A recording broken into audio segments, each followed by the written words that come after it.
In the past few weeks, there's been a lot of news about the abortions and how it's become more of a problem in today's world. And a lot of it has to do with Planned Parenthood, and there's been a lot of accusations with Planned Parenthood and saying so many things about them. There's been a lot of accusations, and there's been a lot of stories of where people secretly have cameras and they're going into Planned Parenthood and talking to these people who are supposed to know about abortions, and they pretty much explain the facts of the abortion and how it works and how it doesn't hurt the baby, and the baby isn't the baby won't feel anything. Half of the pregnancies of American women are unintended. Nearly 3 in 10 will have an abortion by the age of 45. 21% of all pregnancies end in abortion.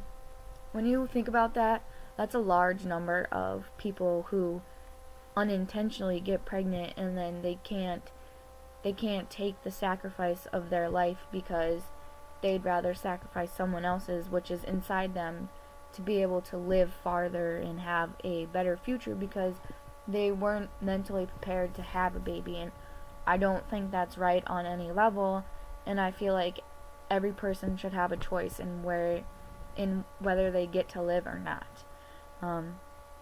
21% of all pregnancies end in abortion. That's a lot, and because there's unintended, people aren't ready for them, and they may not be mature enough to have a baby at this point. The unintended pregnancy rate has increased between 1941 and 2008. It's increased 18% among poor women, and it's decreased 28% among the higher income women. When I see those numbers, I see that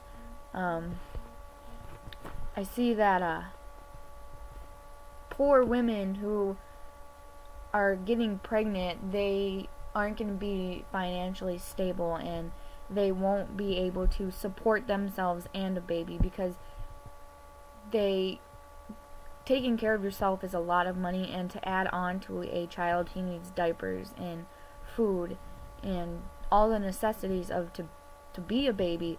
That pretty much doubles your minimum. That doubles the amount of money you spend every year. But 28% has decreased among the higher income women, which makes me think they are more stable financially, and they're going to be able to provide for this baby. 750,000 teens become pregnant each year. That's a really big number each year, because out of half of those, most of those get put up for adoption or abortion. It's hard to see that number, because it's hard to think about those kids who aren't gonna have a greater life because their parents weren't ready to have them, or their parents weren't mature enough to be able to support them. Abortion providers have declined 4% in between 2008 and 2011. Seeing that number, it kind of makes you realize that, wow, I didn't know there were so many abortion providers in this United States. But with the pregnancy rate going, or the decline in 4%, makes it seem like it's not a lot, but between all of the Planned Parenthoods and other options, it kind of is a lot. The average amount for a non-hospital abortion is about $480. That would be like through Planned Parenthood or somewhere else where they aren't doing it medically. They're going in and doing it some unmedical way, which is still very bad. The average paid amount for medication abortion before 10 weeks is $504. Your baby has a heartbeat before 3 weeks, and I still don't understand how someone can go in knowing they're gonna get rid of this thing inside of them when they haven't even had a chance at life yet. It's hard to comprehend someone could not care that much about something that is literally half of them and half of another person. It's really hard to comprehend. Some laws of abortion. In 2013, states had major abortion restrictions.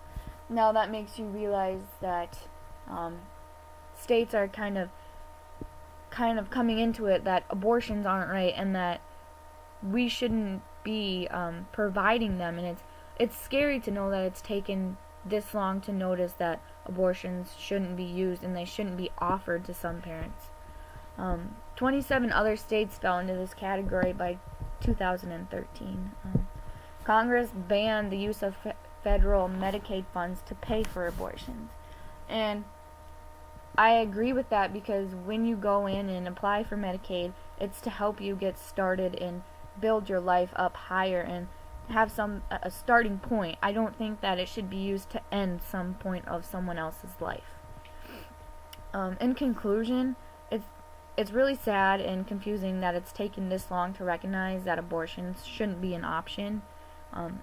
It's still hard to hear about someone who isn't really able to have kids, and then there's people out there who aren't ready for kids, so they don't go with adoption, but they go with abortion. I really, really want Planned Parenthood to look into this accusation of these people who are able, or who are offering these abortions, and I really think that they should not be able to offer these. Say your name. Michelle Shemke.